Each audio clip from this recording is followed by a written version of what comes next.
Première étape. Nous avons admis que nous étions impuissants face à l'alcool, que nos vies étaient devenues ingérables. Fermez les guillemets. Qui aime admettre sa défaite totale? Presque personne, bien sûr. Tous nos instincts naturels se rebellent contre l'idée d'impuissance personnelle. Il est vraiment horrible d'admettre qu'avec un verre à la main, nous avons déformé notre esprit, jusqu'à avoir une obsession pour la boisson si destructrice que seul un acte de la Providence peut nous en libérer. Il n'y a pas d'autre type de faillite comme celle-ci.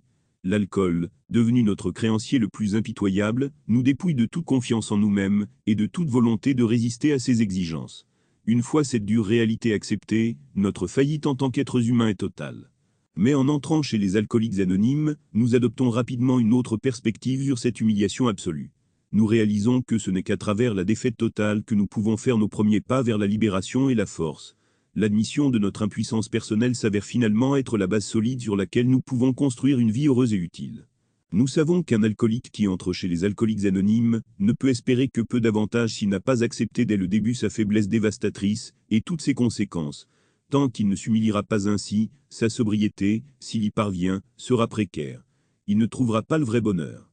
C'est l'une des réalités de la vie chez les alcooliques anonymes, confirmée sans aucun doute par une vaste expérience. Le principe selon lequel nous ne trouverons pas de force durable tant que nous n'aurons pas admis notre défaite totale est la racine principale à partir de laquelle notre association a germé et s'est épanouie. Lorsque nous avons été contraints d'admettre notre défaite, la plupart d'entre nous se sont rebellés. Nous étions venus chez les alcooliques anonymes, dans l'espoir qu'on nous apprendrait à avoir confiance en nous-mêmes. On nous a alors dit qu'en ce qui concernait l'alcool, la confiance en soi ne servait à rien, qu'elle était même un grand inconvénient. Nos parrains nous ont dit que nous étions victimes d'une obsession mentale, si subtilement puissante, qu'aucune volonté humaine ne pouvait la vaincre. On nous a dit que sans l'aide d'autrui, il ne pouvait y avoir de victoire personnelle sur cette obsession. Compliquant implacablement notre dilemme, nos parrains ont souligné notre sensibilité croissante à l'alcool, une allergie, disaient-ils. Le tyran alcool brandissait sur nous une épée à double tranchant. D'abord, nous étions affligés d'un désir fou, qui nous condamnait à continuer de boire, puis d'une allergie physique, qui garantissait que nous finirions par nous détruire nous-mêmes. Rares étaient ceux qui, ainsi harcelés, avaient réussi à gagner ce combat à main nue. Les statistiques montraient que les alcooliques ne se rétablissaient presque jamais par leurs propres moyens. Et cela semblait être vrai, depuis que l'homme avait foulé le raisin pour la première fois. Au cours des premières années d'alcooliques anonymes, seuls les cas les plus désespérés pouvaient avaler et digérer cette dure vérité. Et même ces mourants mettaient beaucoup de temps à réaliser la gravité de leur état. Mais quelques-uns s'en rendaient compte, et lorsqu'ils s'accrochaient au principe d'alcooliques anonymes, avec toute la ferveur d'un naufragé s'agrippant à une bouée de sauvetage, ils commençaient presque sans exception à aller mieux. C'est pourquoi la première édition du livre Alcooliques Anonymes, publiée alors que nous avions très peu de membres, traitait exclusivement de cas désespérés. De nombreux alcooliques moins désespérés ont essayé Alcooliques Anonymes, mais cela n'a pas fonctionné pour eux, car ils ne pouvaient pas admettre leur impuissance.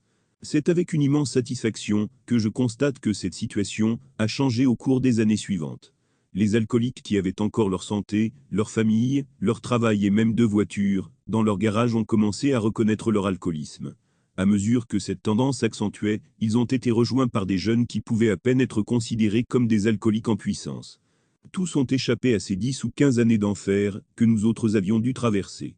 Puisque la première étape exige que nous admettions que notre vie était devenue ingérable, comment des personnes, comme celle-là, pouvaient-elles franchir cette étape? Il était clairement nécessaire de relever le niveau que nous autres avions atteint jusqu'à ce qu'il leur arrive à leur tour. En passant en revue nos antécédents de buveurs, nous pouvions démontrer que, des années avant de nous en rendre compte, nous étions déjà hors de contrôle, que même à cette époque, notre façon de boire n'était pas une simple habitude, mais bien le début d'une progression fatale. À ceux qui doutaient encore, nous pouvions dire, vous n'êtes peut-être pas alcoolique. Pourquoi ne pas essayer de continuer à boire de manière contrôlée, tout en gardant à l'esprit ce que nous t'avons dit sur l'alcoolisme? Fermez les guillemets, cette attitude a donné des résultats immédiats et concrets. On a alors découvert que lorsqu'un alcoolique avait semé dans l'esprit d'un autre l'idée de la véritable nature de sa maladie, cette personne ne pouvait plus jamais être la même. Après chaque beuverie, il se disait, peut-être que ces alcooliques anonymes avaient raison, après quelques expériences similaires, souvent des années avant le début de graves difficultés, il revenait vers nous convaincu. Il avait touché le fond, avec la même force, que n'importe lequel d'entre nous. L'alcool était devenu notre meilleur avocat. Pourquoi insiste-t-on autant pour que tous les alcooliques anonymes touchent le fond d'abord? La réponse est que très peu de gens essaieront de mettre sincèrement en pratique le programme des alcooliques anonymes s'ils n'ont pas touché le fond. car la pratique des 11 autres étapes d'Alcooliques Anonymes implique des attitudes et des actions que presque aucun alcoolique qui boit encore ne pourrait même rêver d'adopter. Qui veut être rigoureusement honnête et tolérant? Qui veut confesser ses fautes à une autre personne et réparer les dommages causés?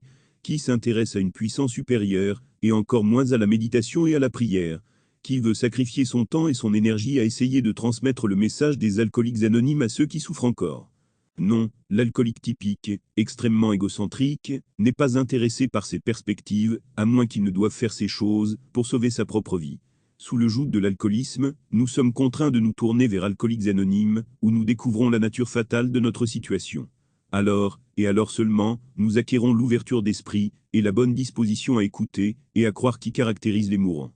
Nous sommes prêts et disposés à faire tout ce qu'il faut pour nous libérer de cette obsession impitoyable.